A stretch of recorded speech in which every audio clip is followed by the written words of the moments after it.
வேட்டியை மடித்து கட்டிட்டு இப்ப முதலமைச்சர் மு.க. ஸ்டாலின் அவர்கள் தண்ணிக்குள்ள இறங்கியிருக்காங்க. அந்த அளவுக்கு வெள்ளம் எல்லாம் வந்திருக்குல்ல, அதெல்லாம் பார்வையிட போயிருக்காங்க. ஒரே நாள்ல எல்லாமே சரி பண்ணணும் அப்படிங்கிற மாதிரி நிறைய விஷயங்கள் நடந்திருக்கு. இது பற்றி முழுமையா இந்த வீடியோல பார்க்கலாம். இந்த வீடியோவை கடைசி வரைக்கும் பாருங்க. நீங்க இன்னும் நம்ம சேனலை சப்ஸ்கிரைப் பண்ணலன்னா சப்ஸ்கிரைப் பண்ணிக்கோங்க. கூடவே பக்கத்துல இருக்க பெல் ஐகானையும் கிளிக் பண்ணிக்கோங்க. அப்பதான் நாம போற நெக்ஸ்ட் வீடியோ உங்களுக்கு வரும். வாங்க வீடியோக்குள்ள போகலாம். வடகிழக்கு பருவமழை ரொம்பவே தீவிரமாயிருச்சு. இந்த நாளதான் இப்ப முதலமைச்சர் நேற்றே ஒரு அவசர கூட்டத்தை கூட்டி, இந்த அவசர கூட்டம் எதுக்காகன்னு எல்லாருக்குமே தெரியும். வானிலை ஆய்வு மையம் நமக்கு ஒரு விஷயத்த சொல்லியிருக்காங்க. நிறைய இடங்கள்ல இந்த வெள்ளம் பறக்கான பாதிப்பெல்லாம் இருக்கா. கனமழை ரொம்ப அதிகமா இருக்கிறதுனால வெள்ள பாதிப்பு இருக்கு. இதனால முன்னெச்சரிக்கையா அவங்க நம்ம கிட்ட ஒரு விஷயத்த சொல்லியிருக்காங்க.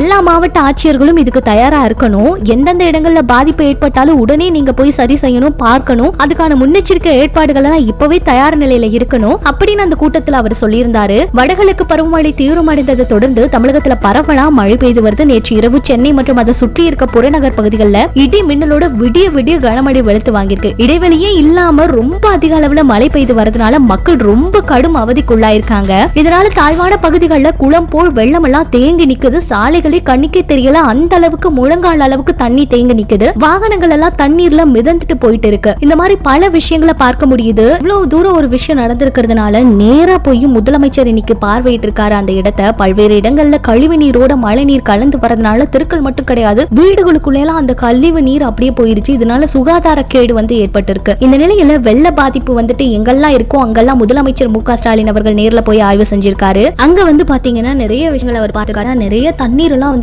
ரொம்பவே காலில் தேங்கி நிக்குது. அந்த அளவுக்கு அதிகமா இருக்கு. முழுங்கால் அளவுக்கு தண்ணீர் நிக்குது. அந்த புகைப்படங்கள் எல்லாம் கூட இப்ப சமூக வலைதளத்துல அதிக அளவுல பகிர்ந்து வராங்க. மழைநீர் வெளியேறுவதற்கு நடவடிக்கைகள் எல்லாம் இப்பவே துரிதப்படுத்தணும், இப்பவே எல்லாரும் பண்ணணும் அப்படிங்கிற மாதிரி உத்தரவு போட்டிருக்காரு. அப்புறம் பாத்தீங்கன்னா இன்னொரு பக்கம் பாபா நகர், ஜிகேஎம் காலனி, இங்கெல்லாம் நிறையவே வெள்ளம் போயிருக்கா. இங்கெல்லாம் போய் அவர் ஆய்வு செஞ்சிருக்காரு, பார்வையிட்டு இருக்காரு. நிறைய விஷயங்கள் அங்க நடந்திருக்கிறத பார்த்திருக்காரு. ஏன்னா கழிவு நீர் ரொம்ப அதிகமா வரதுனால வீடுகளுக்குள்ள எல்லாம் போறது ரொம்ப பெரிய பிரச்சனையா இருக்கு. மக்கள் எல்லாம் ரொம்பவே பாதிக்கப்பட்டிருக்காங்க. ஏற்கனவே முதலமைச்சர் ஒரு விஷயத்த சொல்லியிருந்தாரு. இந்த முன்னெச்சரிக்கை விஷயங்கள் எல்லாம் முன்னாடியே சொல்லுங்க. இந்த மாதிரி எல்லாம் நடந்துச்சுன்னா கடைசி நேரத்துல சொல்லும் போது மக்கள் எதுவும் பண்ண முடியாது. வெள்ள அபாய எச்சரிக்கை எல்லாம் முன்னெச்சரிக்கையா மக்களுக்கு உடனுக்குடன் தகவலை கொடுத்துட்டே இருங்க. அப்பதான் சரியா எல்லாமே பண்ண முடியும் அப்படிங்கிற விஷயத்த சொல்லியிருந்தாரு. இப்ப ரொம்ப பெரிய அளவுல வெள்ளம் இருக்கு. அந்த தண்ணீர் நம்மளால பார்க்க முடிஞ்சது. ரொம்பவே எல்லாரும் நீச்சல் அடிச்சு போயிட்டு இருக்காங்க. அந்த அளவுக்கு அதிகமா தண்ணீர் ரொம்பவே அதிகமா இருக்கு. சாலைகள் எல்லாம் ரொம்ப தேங்கி நிக்குது. இதுக்கு எப்ப இதெல்லாம் சரி பண்ண போறாங்க அப்படிங்கறது தான் பொறுத்து பார்க்கணும். அது மட்டும் இல்ல, இந்த மழை காலங்களில் அதிகமா காய்ச்சல் எல்லாம் பரவறதுக்கான வாய்ப்பு ரொம்பவே அதிகமா இருக்கு. இதை பற்றி உங்களுடைய கருத்துக்களை பகிர்ந்துக்கங்க. மேலும் இது போல உங்களுக்கு பல வீடியோஸ் வேணும்னா நம்ம சேனலை சப்ஸ்கிரைப் பண்ணிக்கோங்க.